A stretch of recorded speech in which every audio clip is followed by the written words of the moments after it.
Hi, everyone. I am Julie Roth-Novak, CEO and co-founder of Party Slate. Thank you for coming to our digital event webinar today. I'm here with Pamela Rothbard, who is our amazing editor. All those amazing newsletters and articles that you see are either from Pamela or Pamela's team. So thank you, Pamela, for being my co-host. Of course. You know, I always wanted to have my own talk show. So I know.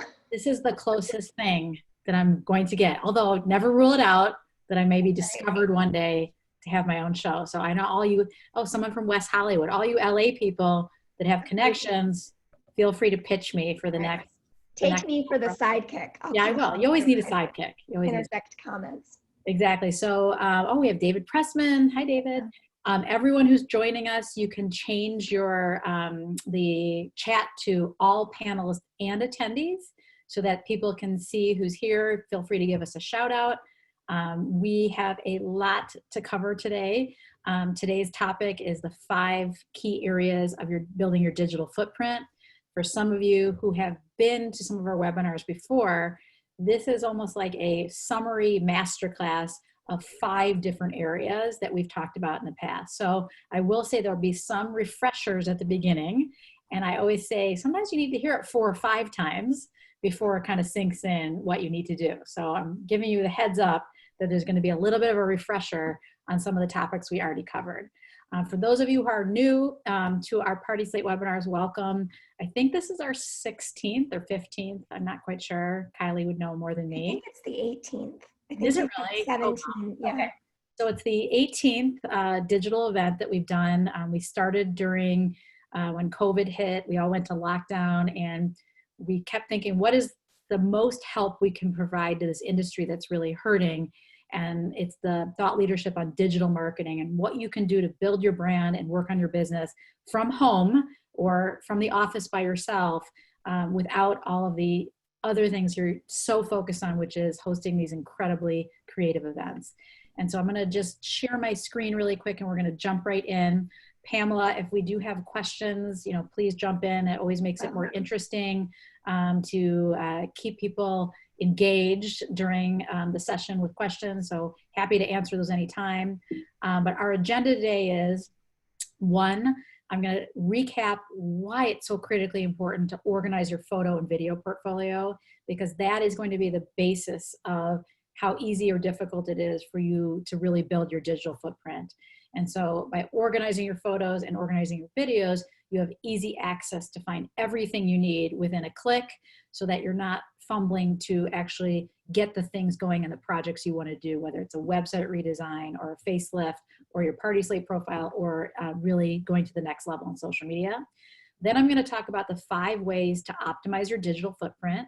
And then we're going to have an easy action plan for you to get started. And as always, one thing that we have committed to since the beginning of this kind of pandemic is if we can help you with any of these digital any part of your digital footprint, any way we can add value, we want to help you. And I commit to you that we'll make the time to jump on a call with you or send you feedback via email. So that's my commitment to you. So just before I get started with the organizing your photo section, I hear this all the time. When I started Party Slate 5 years ago, I was looking for a platform to plan large corporate events and galas, find new ideas, local event professionals. And I knew what I needed as a party host, not an event professional. Once I started talking to the Four Seasons Chicago, I remember I talked to Paulette Wolf and Jody Wolf, and I was talking to all these Chicago photographers and amazing venues. I kept hearing one or two of the same challenges. One, I had this great event, but I don't have the photos. I kept hearing, my new site is launching in February. I'll organize my photos then. And my famous joke was always like, well, February, what year? Because that February, I make myself laugh, always came and went. And then I kept hearing, I'm going to organize my photos and videos once I have some downtime. And we all know this is a once in a lifetime, hopefully, amount of downtime that you actually have now. And then I heard other people saying, well, I'm just barely keeping up with Instagram. I can't do these other things. Or I'll have an intern who's going to help me. And then the intern never came. So I kept hearing all these obstacles. And what I realized is there was just so much to do and so much craziness that there wasn't kind of a regular rhythm of setting up time to go from chaos to order. And again, this is not as relevant for photographers because of course you have to have your photos organized. So this is really for the rest of the industry. So what I recommend, and I know there's many on the call that are organized, but for the folks that aren't, schedule just 1 hour a month on your calendar to actually really think through how to organize and to track down those photos and videos that you need as what I call your marketing gold. And if you have a larger team, assign someone on your team that owns photo and video organization. And then there's just 3 simple steps. And I know some people get blocked with this, but these are the 3 simple steps. And I'm going to send over this template that we use to organize our photos. 1, you need a cloud-based storage platform. So your local drive on your computer is not going to cut it. You cannot store it. It's just your computer can get stolen. It can crash. You need a cloud-based system like Dropbox, Google Drive. Photographers use a ton of different applications to manage their photos. You need something that's easy to share and organize. So maybe you have that step, but the next step is, how are you going to organize your photos? What's the taxonomy, which is just a geeky way of saying, what are the different categories? If you're a destination planner, you may want to have it by organized by location. If you do multiple types of events, it might be by, bar, bat mitzvahs, galas, corporate events, weddings. You can organize it by year. I don't suggest you organize it by year because then you don't have like things together, but that's completely, up to you. So you need to come up with how you organize these folders or sub areas on your drive so that you can easily know where to find things. It's just like thinking about navigation for a website.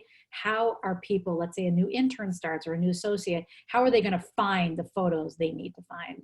And then the last step here is creating an index to track all of your event data. And I'm going to briefly jump over, Pamela, hopefully you can see my screen. This is a sample event index for Party Slate. And you can see we have, since the very first event we did with Moonlight Studios, all the way through our New Orleans launch party in January, which seems like another lifetime ago when we were doing events. We have the name of the event, very simple to understand. It has our company name, the city, the venue name, and the date. It has the photographer, the city, the event type. So we have many different types of events. And then we also have, the date posted and the location of the photos. So the link to the Dropbox. And then as we got more sophisticated, we also added the link to the credits. And so we have a whole separate sheet on for our event launch parties, we have sometimes 15 different event partners that we're working with.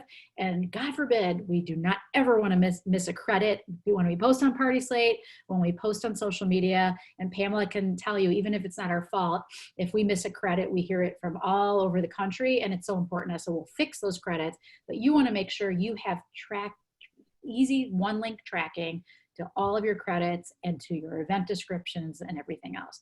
And so I'll send you guys, if you're interested, this tracking sheet. It's so easy to do this, but most people don't take the time to do it. So this is something that you can do. It will take you an hour to set this up. And if you use it on a regular basis, you'll have every single event you've ever done in this really easy to sort and view sheet. And so I don't know, Pamela, if there's any questions or I'm going too quickly, but this is one thing I'll just tell you can make a huge difference when you're looking to build your digital footprint and you have all your content in one easy place. I'm just telling you guys it will save so much time. Okay, I'm going to keep going, but feel free to jump in. So again, I'll send you this sheet. It has the event name, the location, the type of event, the photographer name, just because you want to make sure you always have that. You probably have it your credits as well, but I think it's good to have it both places. The date, a link to your Dropbox, and a link to your Google Sheet of credits. And it could be Excel, it could be a Google Doc, it doesn't matter what format, but it's almost like your table of contents for your data for all your events. Okay, so that's just my setup. So now I'm going to interject and say that has been so helpful for the perspective of being able to write about those events. And so when people submit things to editorial for Party Slate, to have the complete credits with it, it makes it so much easier for us to feature it. So having it all in one place is just such an asset. Yeah, and one thing we learned early on is that we just can't feature work that doesn't have full credits. And so if you post an amazing event to your profile page, and let's say you have just 2 or 3 credits, and that's fine. It's up to you to decide who you want to credit.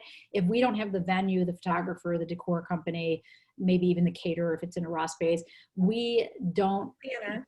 Yeah, what'd you say? The planner. And of course, the planner. Yes, I was thinking about the planner posting it. If you don't have that, it's just hard for us to write a full story. And our whole point of being is doing this content marketing on behalf of the industry that really, almost like the backside of the photo, all the amazing companies that made these stunning events come to life. So now that we have our photos organized, I'm going to send you over a template. And I know most of you have some sort of system, but I just will say, I think the first step, great, you have a Dropbox. The second step, thinking about how you organize the Dropbox. And then the third step, that table of contents, it's just going to save you so much time. It just really is. So I would guess 20% of you on the call are pretty organized. I have to say, after 300, 400, 500 meetings over the past few years, most of you don't have this as well. And it's not because you don't know how to do it. It's just you've been so busy with these incredible events that you haven't had the time. And so now that you have the time, this is really the perfect opportunity to get your house in order. I knew that was going to happen, Pamela. So I'm going to open it. You can talk. Oh my gosh, that's Ace. That's Julie's little dog who somehow makes an appearance in every single program that we do. I've had people tell me they like when my kids and my dog interrupt. So that was my one interruption of the day. I'm back. So Julie, before you get into that, we do have a question. Yes. What's the difference between posting a photo album opposite to doing on the real events side in Party Slate? So you post, and let me just show, to answer that question a little bit easier, I'm just going to show you the difference. So when you go into photos, we pull, so let's just say wedding aisles and arches. This is an SEO optimized, beautiful page. We get a lot of traffic to this. These photos are pulled from real events, from events you post to your profile page. So we pick oh my God, this is beautiful. We pick a beautiful photo. Our editorial team elevates those up through tagging, through a lot of different things that we go through. We decide which events we want to put here that are representative. And then you can basically go look at the full event on the profile page. And so here's the full event. This is stunning. Over here, we just pulled one photo from that full event. So when you're on a profile page, we look for full events with full credits, and then we will pull individual photos from these events and actually feature them in our photo section. Those are almost like elements of events, candy and dessert tables, dance floor. So let's say your bar bat mitzvah parent, I like to say mom, but it's a parent coming in here. We have pulled these from those events, but you can always go back and see the full event from that. So I think that was the question. And then the real events are actually, so let's go to weddings again, because those are more popular right now as they're coming back faster. These are featuring full events, and we put our premium members, kind of because we have to keep our lights on, the premium members are featured first, followed by organic listings, just like Google does, Instagram, Facebook, etc. So then when you click on these are full events that you're linking to from there. Was that the question, Pamela? I think that's great. If not, Alexandra, if you can just post again. Yeah. And before we get too far away from the idea of drop boxes and cloud services, someone's asking about SmugMug. Is that okay to store and organize images? I mean, I don't know SmugMug that well, but any cloud, which SmugMug is, cloud-based system to organize your photos is acceptable. Some people might even use, their Apple Photos app. I think that might not be the easiest, but any cloud-based system is fine. The key is, if you have, let's say you have 50 photos in a folder, you want to be able to send the link to, let's say, whether it's a Party Slate, if you take advantage of our white glove service, or it's a, let's say, a publication, a Vogue that wants all your photos. It just has to be really easy to send a link so they can access it. Because let's say that file is 100 or a gigabyte, like those files are huge. You can't email those photos. So it needs to be a mailable link, a shareable link where people can access it. So something like SmugMug, I don't know the platform that well, but I'm assuming that's how it's built. And Yeah, I think that it is. And actually other teams are chiming in to say that they use it. So okay, good. Yeah. So anything, and the photographers, I would love to actually do a deeper dive with some of our photographer members to see, even add on to our best practices, because they have to be organized, but organized in a different way, because they have thousands and thousands of photos that they're calling down and then sharing with their clients. But from a planner and a venue perspective, you guys just need the bare bones basics of a folder with 50 or 100 photos from that event and a link somehow to the credits and the information that are surrounding that event. Okay, so I'm going to jump right into optimizing your digital footprint. So the 5 key areas that I really focus on, and I think I really, cover 90% of digital touch points, are your website, search engine optimization, third-party platforms, social media, and your digital network. And those are the main areas that really build, again, when someone comes and Googles you and is looking for information, I call it stalking, but they call it research. These are the things that they're going to be looking for. And it's not going to be just one touch point. There's been a lot of research that it's, 7 to 10 touch points before they feel confident either reaching out to you or, again, following you on social media. The core of your digital footprint is your website.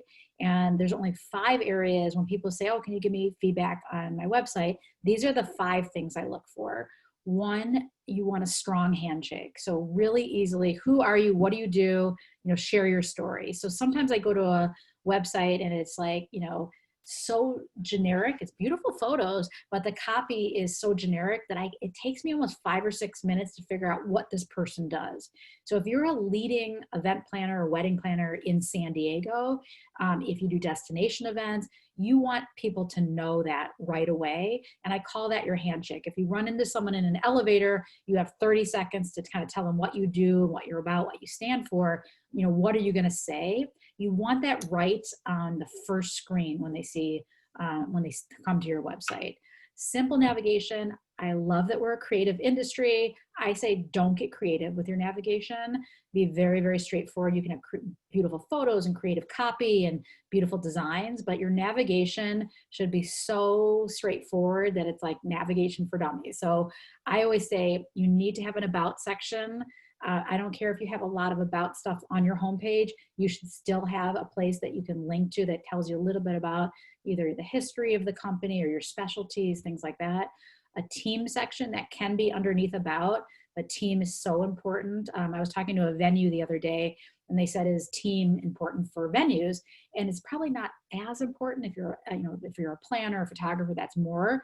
But even for venues, like some of these hotel venue managers have been working there for 15, 20 years. They're a really big part of the events industry and their brand is very strong. So I think a team section is very important. Services.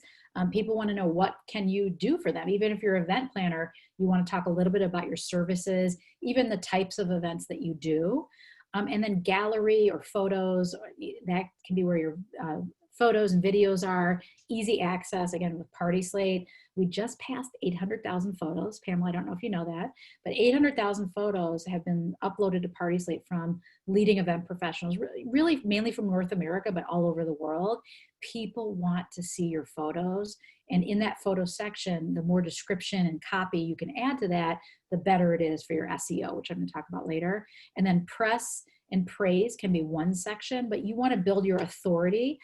Even if it's just a local blog that's writing about you, you want to make sure that, hey, my work was featured on XYZ blog. And then obviously an easy way to contact you. If you are a venue, you want to have something more about the venue spaces, etc. But that's the core of your navigation. And I always tell people, like, if you don't want people that kind of guess like what is behind that navigation. So just use really simple words to help them understand what you do. I think one thing people forget is in the team section or the about section, sometimes they just copy and paste kind of a bio. Like that is not what people are looking for. They're looking for your story. You know, I'd almost write it, depending on the size of your company, in first person, how you got into events, your founding story, what you stand for, what you believe in. That's what really will differentiate you from more of a kind of a surgical site that's just, you know, bio, team, whatever. It's the storytelling that I really think people are drawn to. Any questions on the website, Pamela? No, not on that topic. I have some other ones, but I think we're going to get to it. Okay, great. So the second area that goes hand in hand with all the areas I'm going to talk about really is search engine optimization. I do have a whole hour-long presentation. I could talk all day about SEO, and this is a topic I'm really passionate about because I know this industry loves Instagram, and we are obsessed with Instagram. It's one of our biggest traffic drivers. We just got verified last year. We're very excited, but a lot of people start with Google, and Instagram is a mobile app. It's not optimized for SEO. And so you really need to think about your content either on your website, your LinkedIn profile, your Party Slate profile, your other third-party platforms. How are you going to be found when people are looking for, you know, leading Chicago bar mitzvah planner? How are you going to rank on that first or even second page to even be in the consideration set? And also something to think about is even if they get your name, word of mouth is first, second, and third. Party Slate will never replace word of mouth, but even when they get your name, they're still going to Google you and they're still going to stalk you or research you before they reach out. And so how Google decides what is on that first and second page, et cetera, it takes over 900 factors and really thinks through what is the best content for, again, this is organic, so this is not paid search, for the people, what that person's looking for. How can I provide absolutely the best experience and the best content? And that's why they are the largest company in the world, the biggest successful search in it, because they help you find relevant content. So in the old days, there was a lot of tricks to SEO, like loading keywords and putting white on white text, and those things are gone. There are no tricks. Google's way too smart for that.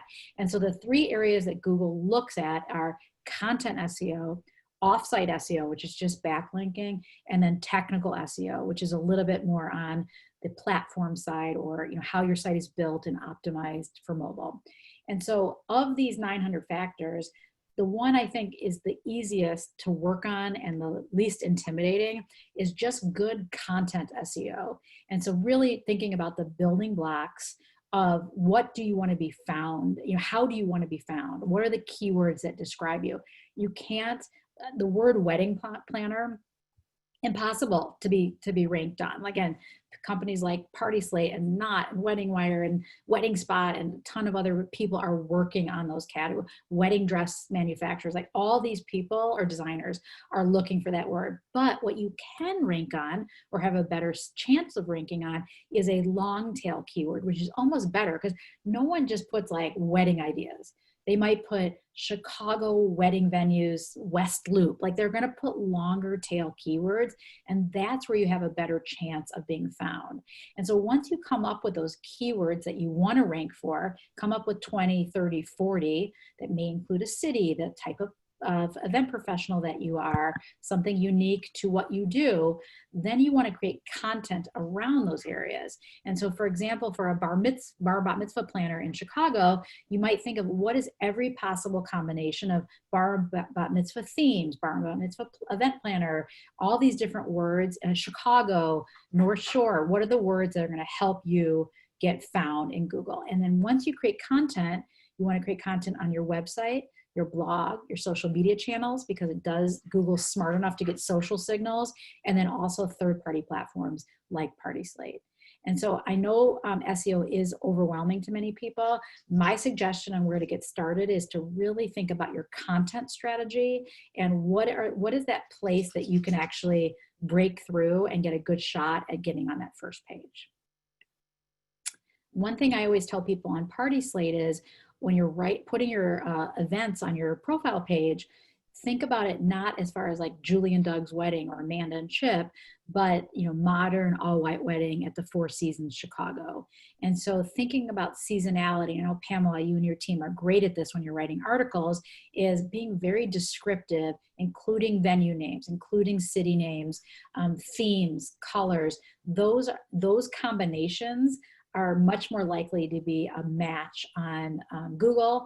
Again, you have to be high authority, you have to do a lot of other things, but that is going to be a better match than, Julie and Doug's wedding or Sammy's bat mitzvah. And so if you really want to include the person's name, which to be honest, I don't think any of our consumer research has not shown that people want to see Meg and Andrew's wedding. If that's important to you and you want to have that, you could always put Meg and Andrew's wedding : and then put a description of what that event is. The other thing, and again, Pamela, you guys are great at this, you guys can write easily, SEO friendly, easy event descriptions, even 3 sentences. So you have these gorgeous photos. Google cannot really see what's in those photos. They do have some kind of machine learning and image recognition technology, but it's really hard for them to see what's actually in that photo. So you can have alt tags as well. That's a kind of the backside of the photo saying, this is a huppah, this is a wedding arch, etc. But the best thing that Google looks for is the description, the words that actually go along with the photo.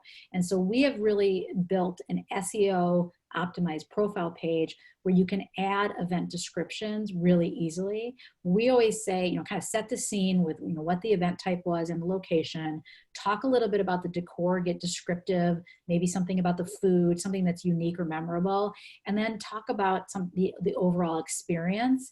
And again, try to pack in some of those keywords. If you're, again, San Diego wedding planner, how can you pack in some of those keywords to get that in for your SEO strategy? So I'm going to go through the quick SEO action plan, and then Pamela, if there's any SEO questions, I can take them. But 3 simple steps. 1, really prioritize content SEO. So think about those long tail keywords that you want to optimize your content around and create a lot of content.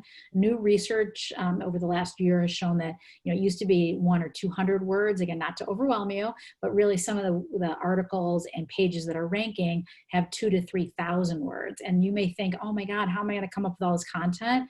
You could even do a podcast interview and actually take the transcript from the podcast and create an article. And we're starting to do more of those type of things.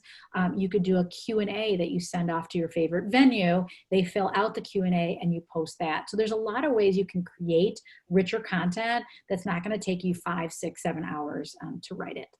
The next thing is, really look at your Google Analytics. And if you need someone to help you, hire, an SEO consultant or even someone that's a kind of techie, they help you can look at how your SEO is doing and what you're ranking for. It's very easy to, just get a feel for, do you have any words you're ranking for, and kind of how well you're doing with your own content.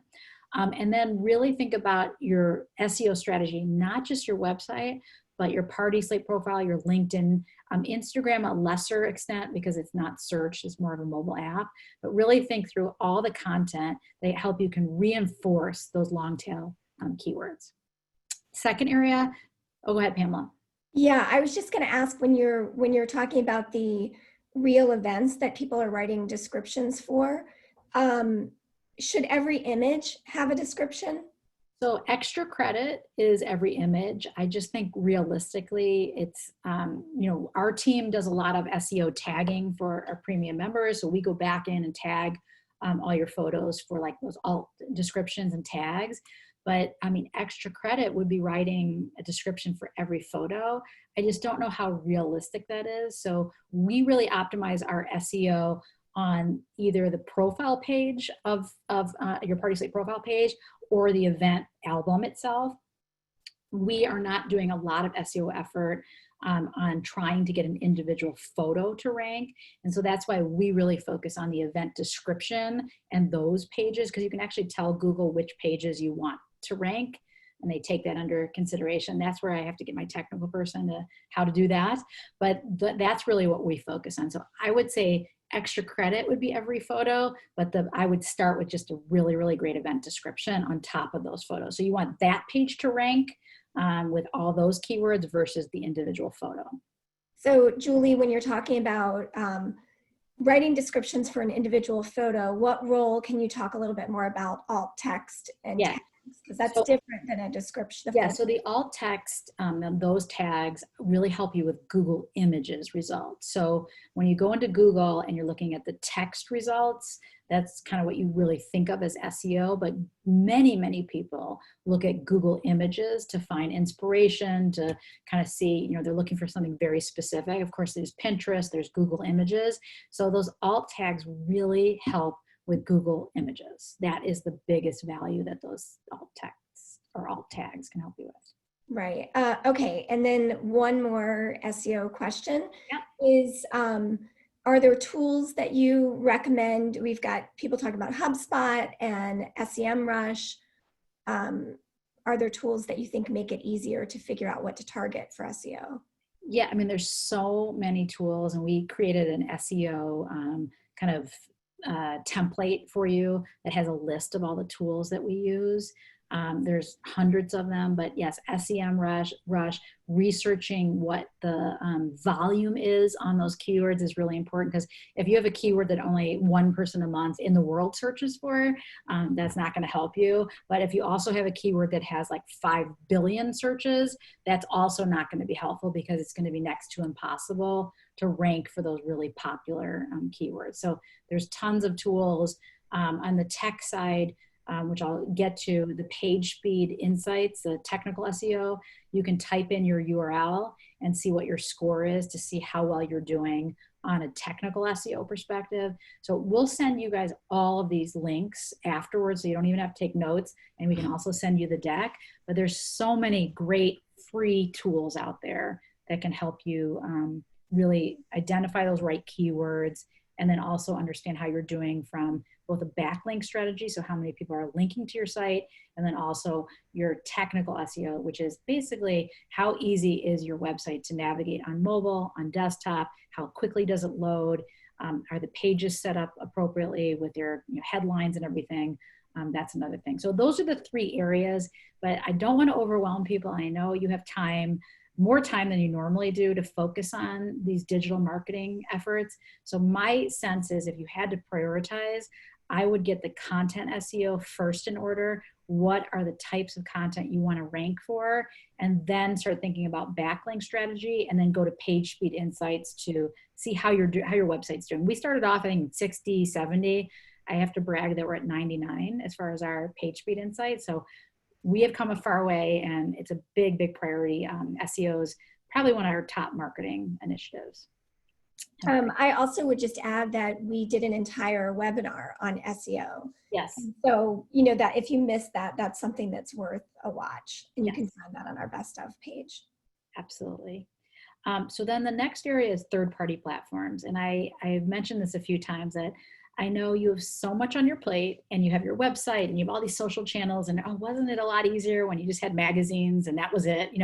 That's aging myself. But digital is here to stay. You guys know that. So paid advertising for magazines is down about 95% over the last 10 years. I mean, again, there's still some magazines that are hanging in there, and some that I really like. So I don't think they're totally going to go away, but we see the writing on the wall for paid. And so what's happened is third-party platforms are becoming new sources of content inspiration and new ways for people to get inspired and to get connected. It's like Slate, but there's many, many others. And so what I say for third-party platforms is really figure out 1 or 2 that are right for your business. So you want to think through, are you more mass market, like you do 100 events a year and you have a big team? Are you focused on luxury? Are you wedding only or all event types? I know a lot of people on the call do corporate, do 50th birthday parties, do others. You want a free listing, and Slate has a free profile page that's very robust, or are you looking for more exposure, account management, more time to actually help you build up your profile and build up your exposure?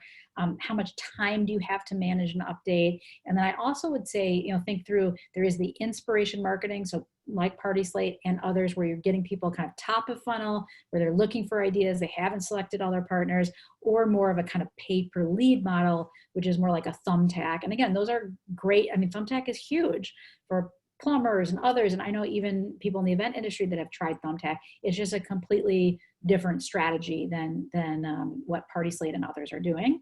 And then really think through how you're going to measure your success. And I know it takes time to think this through, but just know that these type platforms, you think about even like Yelp for restaurants, are often first page results. And so you have to think, if it's first page on Google, people could find you that way. Even if they don't contact you that way, they're going to have a brand impression. And so just think through, again, 1 or 2, maybe even 3 that you're going to really optimize for. And then even the ones you're not paying much attention to, you should check out those pages just to make sure there's nothing bad on there, and you know, it doesn't look bad when they reach that.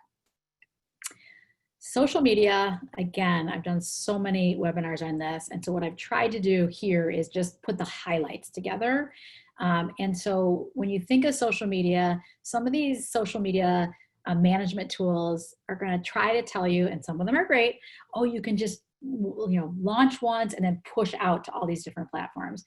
I highly recommend not doing that. I would much rather you see, you know, what's the right LinkedIn persona, and again, it's all going to be tied back to your one brand. What I do on Instagram, what I do on Facebook. Again, Instagram by far is the most important to us, but I will tell you that LinkedIn and even TikTok, I know there's some controversy about TikTok, are these newer, again, not newer platforms, but easier ways to get organic reach that are not as pay for play as Facebook and Instagram. Facebook and Instagram are so widely adopted that to get exposure as a business, a lot of times you're going to have to pay to get that exposure, or it's much harder to get exposure versus a LinkedIn. And now you picture like kind of a dorky business person looking for a new job. That's really not what LinkedIn. They have like something like 300 million a month that are coming, or probably even more. You can get exposure to all types of people on LinkedIn with very little effort. And so I would say don't underestimate some of these platforms that you may have thought were either, again, just job search or something like that. So for LinkedIn, I know I've done a whole session on LinkedIn before, but really make sure, I'm telling you, if they Google your name, LinkedIn's going to be first page. The LinkedIn is masterful at SEO. And so just make sure that you have your about section filled out, you have your professional kind of headline. So mine is helping event professionals build their brand, share their work, and grow their business. It is my personal page, but it's intermingled with business. And so that's really what the LinkedIn personal page is all about. You can really grow your network. So if you don't have 500 plus connections on LinkedIn, I always say you're a LinkedIn loser, not calling anyone a loser on this call, but you want to have at least 500 plus, because I know how connected you are on this call, and it's not that hard to get 500. And so the things you should try to do is grow your network, really post content, maybe once a week, just test it out, leverage the power of endorsements, and then really experiment with a group. And so this is one thing I demoed last time when I talked about LinkedIn. Basically, you click into My Network and then you go to Advanced Filters. If you just put the second connection, so Pamela, you and I are a first connection. So if I say second connection, it's anyone that you're connected to that I'm not directly connected to. So you can imagine that's going to be a very broad group. If I have 5,000 contacts, it's going to be a lot of people. But then you can filter it by metro area. You can put event services. You can even put company names or past companies. And then you're going to get a list, and you're going to know so many of those people because it's connections of connections, and you've filtered it by metro area and you've filtered it by industry.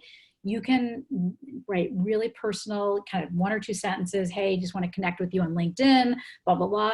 And you'll be surprised how quickly you can grow your network. And the reason you want to grow your network on LinkedIn is you can use it as a publishing platform. So I personally accept all LinkedIns, and that's kind of, some people are like, why would you connect all? I use LinkedIn as a publishing platform to promote Party Slate, to promote our premium members, to get the word out about webinars. And so I think the more is better. You don't have to take that approach. You can just accept people that you know, but the bigger your list, the more people you're going to reach. And so I think this is an incredible way to get your brand out there. Then Instagram, again, I think people underestimate how much the conversation and crediting can do for you on Instagram. So you may have a beautiful feed.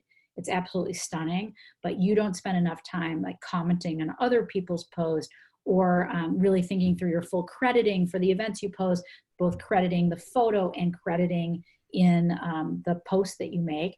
The conversation that you can get going when you just say something like, oh, I love that balloon installation, it's stunning, you know, blah, blah, blah. You can get conversation going. So if you want to get in with some venues, you want to get in with some planners, comment, don't just like. I'd say it's 10 to 1. I don't have science behind that, but I can just tell you the impact of someone commenting on one of my photos versus liking. I don't even sometimes look to see who's liking. Every once in a while I do, but the comments really stand out, that that person took the time to actually comment on the thing I posted. And so during this kind of unprecedented time of isolation and, you know, struggle, don't forget that this vehicle can really be an amazing, amazing relationship builder.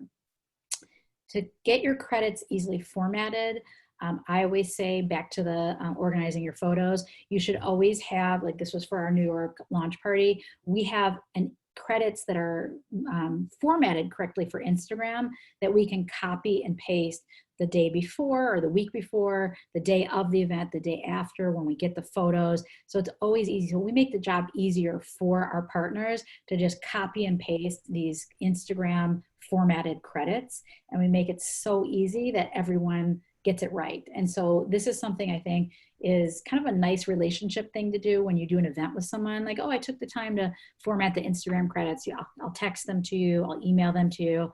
It's just, you're going to do it for yourself. Why not share it with your key partners?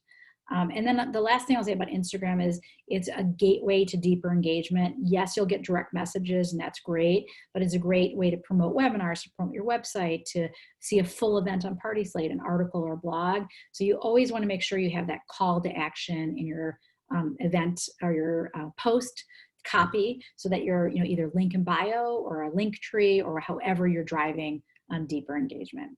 The one thing I'll say about the other silver lining of COVID is we really got our Instagram Live off, you know, the kind of, we had on our to-do list and we really dove into that. We've done many, many Instagram Lives.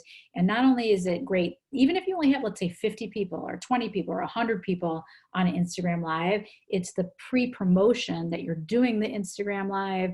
It's the during that, you know, it lights up for people that are on Instagram. And then you actually save the video after and you can save it to your IGTV. And so it's basically like the before, during, and after of Instagram Live equals a lot of exposure.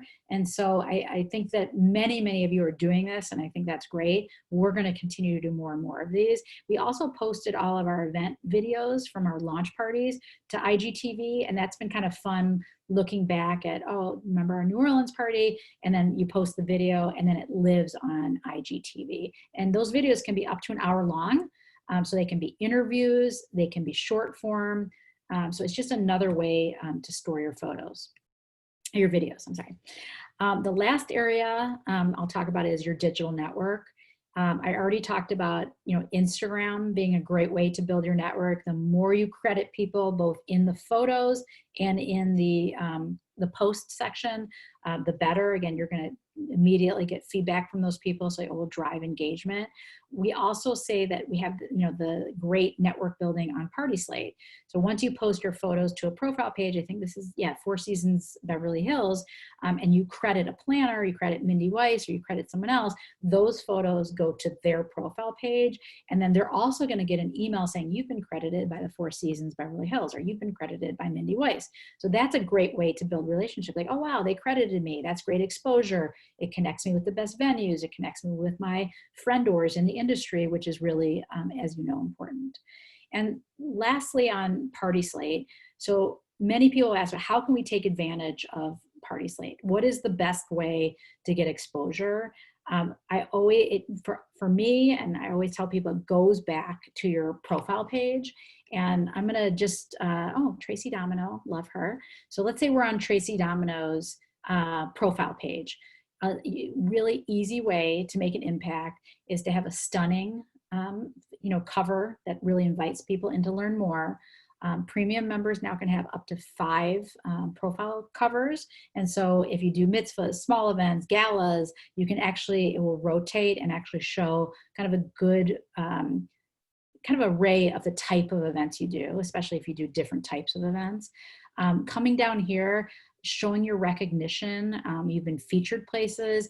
This is great for SEO as well. It's actually great for linking back to either the article you're featured in or your own website.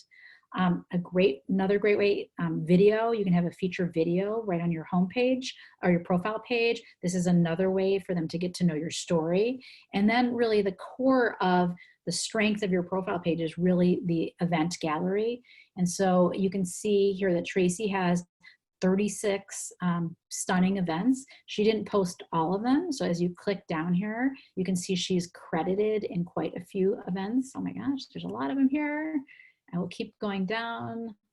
Okay, there isn't that many credits, which is surprising. Some people hide the credited events because they just want to show their own events, but most profile pages like this have a ton of credited events. You can see some things in draft that she hasn't published yet.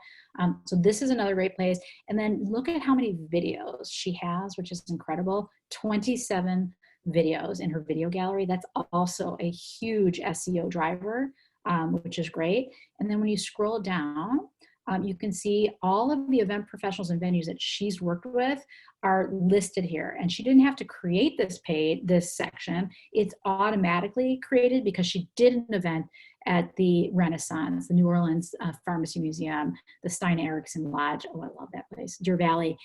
So this is all created for her, which saves a lot of time. And then of course you can easily request information directly to Tracy. So the best way is to upload these incredible events, have event descriptions, and that way we can pull in that great content into our real events section here, which again, this is for wedding. We can feature there. And then also Pamela, I don't know if you have any upcoming articles you can share, but we have a ton of articles that we write about every single day to get the word out about not only Party Slate, but about the great events that you're doing.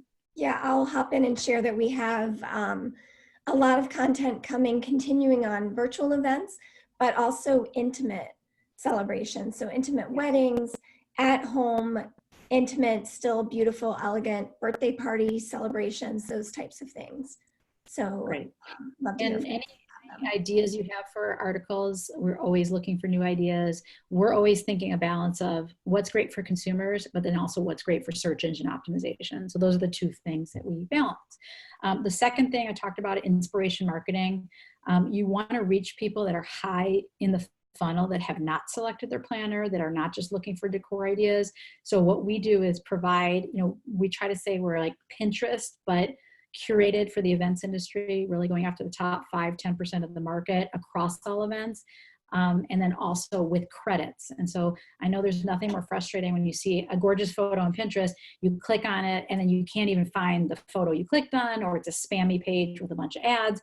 And so we're really a curated version of that.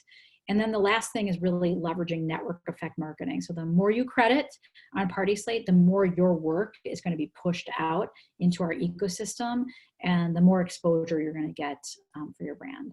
So I know we only have 12 minutes left, so I'm going to just put a quick recap, and then hopefully there's some questions. The 3 steps to kind of having your digital marketing action plan is: 1, get your photo act together. I'm going to give you some tough love. You need to do this. If you need help, we will give you the templates to use. We can advise. We're happy to jump on a call. But you all use 3 simple steps. Get your cloud-based storage system, whether it's SmugMug or Dropbox, it doesn't matter. Create an event index. And the reason you need that event index is you're going to have content in different places. In your Dropbox, you may not have your list of credits. You may not have all the information about the event. So it's just a table of contents for your events. And then set aside 1 hour a month, maybe even 30 minutes a month, just to organize and archive your photos so that you're not so overwhelmed. Sometimes I've talked to people that haven't organized their photos in 3 or 4 years. So you can imagine that overwhelming feeling if they've done 30 or 40 events to even think through how they're going to get that all organized. The second thing is really conduct a website and SEO assessment. Review your website for SEO best practices. Many people can get get away with a facelift.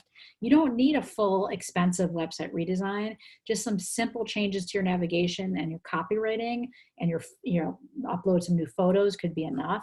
I tell you, ask 3 people that you don't work with for feedback, both on your mobile and desktop experience. Ask them, do you think this represents my brand? How would you contact me? What's your experience like? What do you feel is missing? You may be surprised.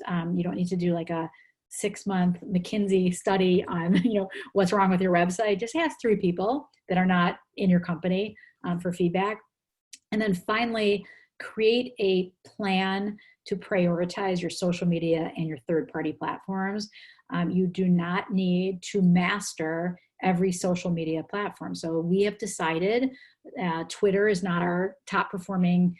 Yes, venture capitalists are on Twitter, but event professionals more and more are mainly on Instagram, Facebook, Pinterest. And so we've deprioritized. So pick 1 or 2 platforms. Of course, Instagram is likely going to be one of those. I think give LinkedIn a try, even if it's just making your profile page better, but experiment with posting content. It's just like Facebook, and it's not people just looking for jobs. It's mainly business focused, but there's a lot of organic traffic on LinkedIn. And then as far as third-party platforms, of course, we want you on Party Slate. We want to feature your work. We want to help the industry any way we can during these hard times. We really feel it will come back to us when we get out of this. We are happy to help you set up a profile page. If you want help with your profile page, we have low-cost packages that we can help you with, or just help you get your free profile started. So that's basically kind of the 5 areas of the digital footprint.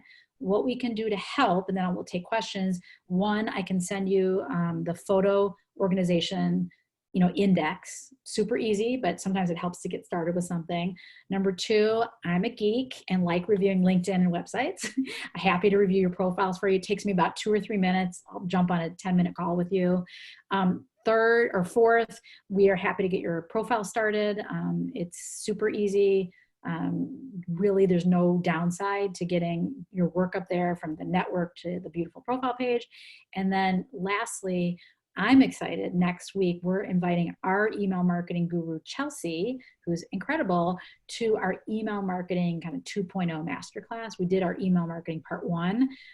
This one's going to be stuff that I don't even fully understand. No, I'm joking. I know most of it, but Chelsea's going to be on the call with me, thank God, to actually talk about advanced email marketing, which is so, so important as part of your digital marketing strategy.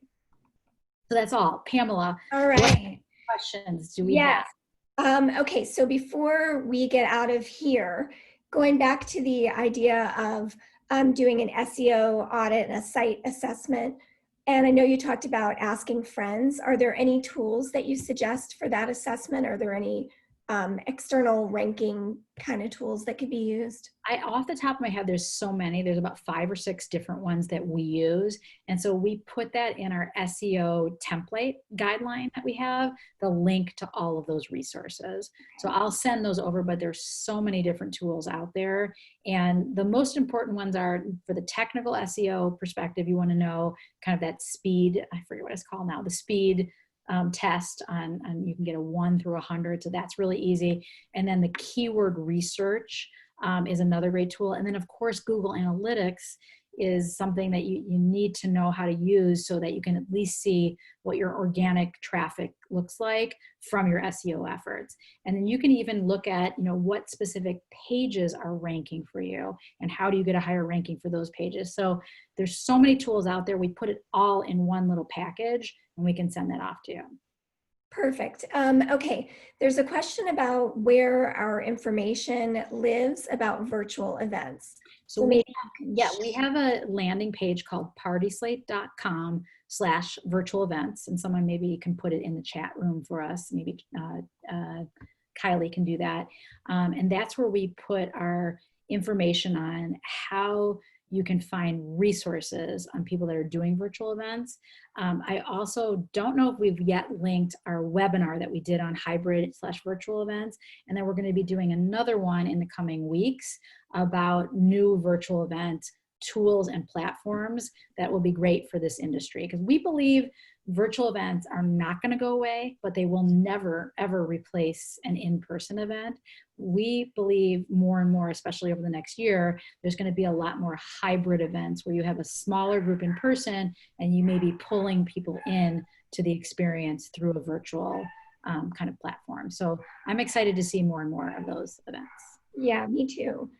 Do you need a consent form? What's your opinion on this? When you post images that have people in them, do you need consent from your clients, from the guest at an event?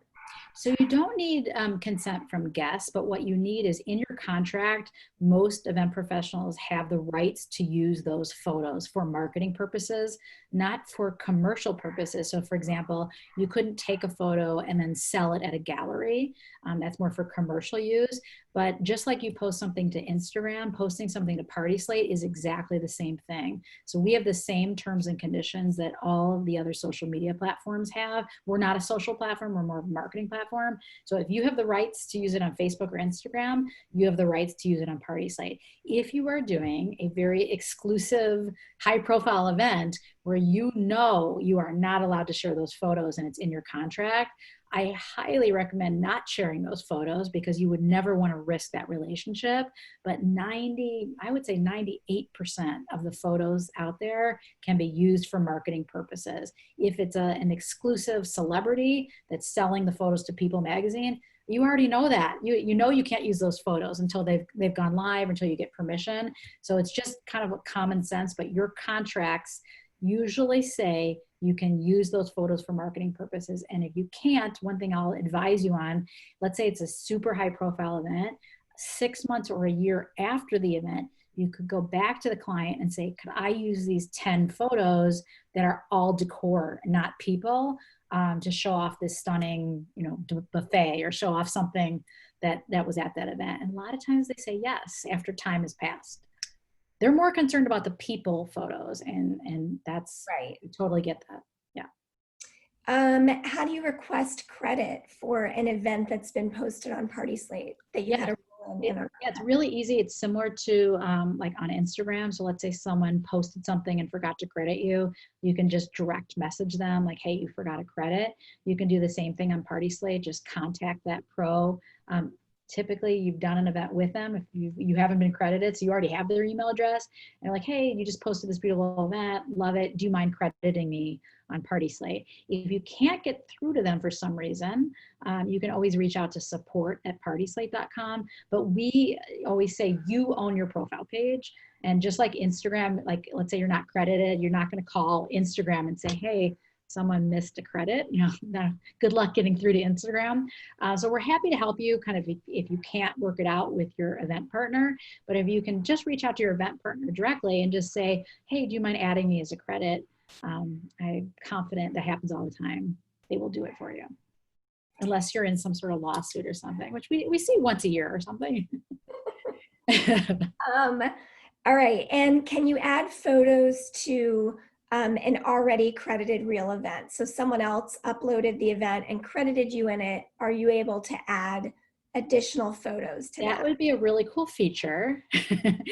We don't have that feature yet. So the good news is we've your profile page, you own 100%. And so if you feel the right photos that represent your work were not posted in that event, you can actually just hide that credited event and post it yourself. I will say I have talked to my product team. This is where they get mad at me when I ask for new features all the time, that it would be interesting if you could collaborate on an event. Here's where it gets a little tricky. If a caterer posts an event in a certain way that best represents the food that was served and the ambiance that they want to, and the storytelling, but the, I don't know, what else can I say? The venue wanted to show, or the lighting company wanted to show the fabulous lighting and projection screens. They have the right to kind of share their story the way they want to tell their story. So the reason we built it the way we did is you own your profile page, and yes, you can be credited, and that will save you time and will help you with your network. But you also have the right to post it yourself in the way that tells your story the best way. Right. That's right. There's one last question, and I know this is one that you feel passionate about. And it's about the organizing the photos. So part one is like, do I need to organize them before I post them to Party Slate? And then the second half, and I know you're so passionate about how those pictures should tell a story and walk through an event. So, you know, a quick tip on that. Yeah, so I always say, let's say you get 300 photos from a fabulous event. We highly recommend, you know, curating the story to 30 to 60 events photos. Maybe it depends on how big the event is. If you want to put 100, you can put 100. But again, our research has shown when we do user research that the more photos, the better. But when you start seeing repetitive photos, like it's the same aisle, but from like 3 different angles, that's where it's probably not curated enough. So from a storytelling perspective, there's a couple different ways you can look at it. You can do it from the beginning of the event to the end. I personally like to give a little bit more of a recap at the beginning of the event so they get a feel for the event. And then again, this is totally up to you. You guys are probably better at telling your story of your event than I am, but you can either, you know, make it really chronological, but no duplicates and no what I call near duplicates, or you can tell kind of a highlight story at the beginning to introduce people to the event and then invite them to see the full event after that. So is that the question, Pamela? Like how? Yeah. And my suggestion is I doubt you need more than 50 photos. I think that's a lot of photos. I know some people that are like, if you can't tell the story in 10 photos, you don't know how to curate. I don't really I hear what they're saying, but I also think there's so many beautiful aspects of the reception, and let's say it's a wedding, and the ceremony and the dinner and the after party, that I think more like 50 is kind of a 40 to 50 is a good number. Right, because you need a mix of the detail shots. The further back kind of room shots, plus the details, and that's also something I like to stagger when we're putting our event albums up there. You know, just a kind of a combination of the two. I'll just add to that when it comes to organizing them, you don't necessarily have to organize them in advance. When you upload them for Party Slate, you can easily drag them into the order that you want. So. Yeah, and when you rearrange, one quick tip, just don't forget to click save after you rearrange. It doesn't auto save. So when you rearrange, you can save. And I think that's kind of a fun, creative part of creating this experience. We have this beautiful grid. It looks, you know, stunning on mobile. It's very easy to see that full experience versus just the one shot on Instagram. And so that's one of our biggest differentiators, is that storytelling capability of Party Slate. We want to celebrate the whole event, not just one photo from that event. All right, we're 2 minutes over, and I think 2 minutes over. So I really appreciate your time. I don't think we got to all of your questions. So again, reach out to us after. Kylie's going to send the recording of this webinar. So if anyone on your team missed it, she will send that off to you. And then any of the tools that I mentioned on the call, just respond to that email. You can always reach out to Julie at Party Slate as well, and we will make sure we get this to you. We don't want to just send out like 20, you know, attachments. So let us know what you need, and we are happy to help. I thank you guys so much. I know, you know, it's going to get probably a little worse before it gets better.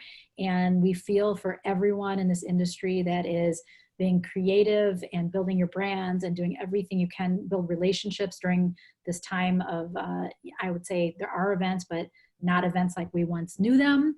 I am confident they're going to come back. They will come back. It's just going to be a little pain getting there. So in the meantime, anything we can do to help you with your Party Slate profile, with any of your LinkedIn or your website, we are happy to help in any way. So Pamela, thank you again for taking all the questions, moderating, and we will talk soon. All right. Thanks, everyone.